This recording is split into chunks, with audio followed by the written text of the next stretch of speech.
Alright guys, so this is my Jimmy Lewis stand-up paddleboard. As you can see, it says Jimmy Lewis. It is called a Stiletto 290.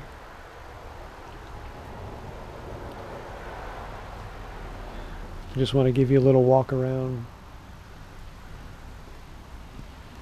It's a super nice board. It is considered a race board. However, it is 30 inches wide. So it is on the wide side for a race board, a true race board.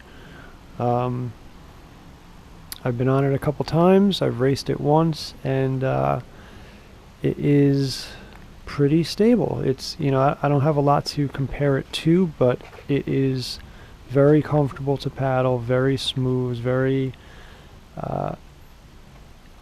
so I keep thinking stable. You know, it's you feel pretty good on it. It glides pretty well.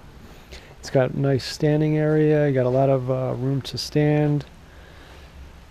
You have one handle in the center and also a deep groove handle. So when it's up against your side, you can kind of stick your hand in there, or you can just grab onto this and kind of run with it.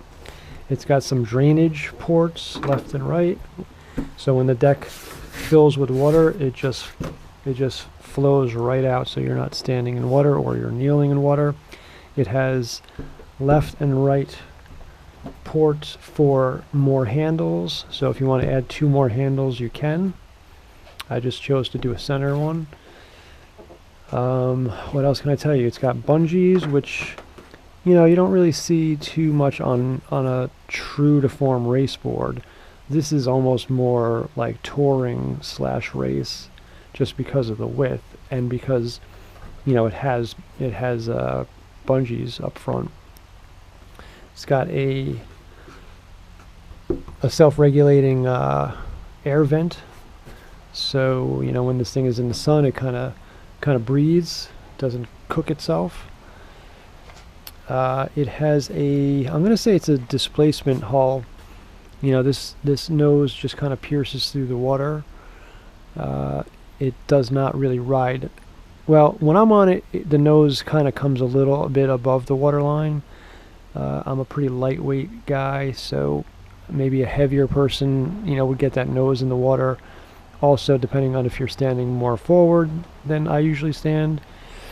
But you know, it kind of cuts through the chop.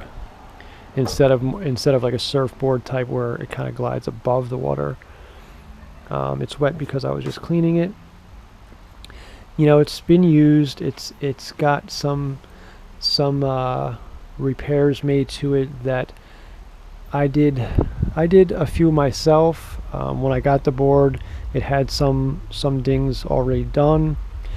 I wasn't crazy about how they were done, so I redid them properly. Most of it was in the nose and a little bit in the tail section. As you can see, the nose came out pretty good. You know, it's very clean, very smooth. Paint matches pretty good. You know, it could be faded a little bit better if you wanted to really have it done professionally. They could blend that or just repaint the whole board probably. But I did what I could, you know. What can we say? The back, I'll show you the back real quick. You know, the tail is kind of a flat edge tail, so it kind of gives you a little bit more stability instead of a pin tail, which gives you a little bit more rock. You know, this was repaired. You actually, depending on the light, you almost don't even see it, but this back corner was banged up a little bit. So I did what I could to repair it and paint it, and it looks pretty darn good, you know, considering it's you know, I'm not a professional. I'm just learning as I go here.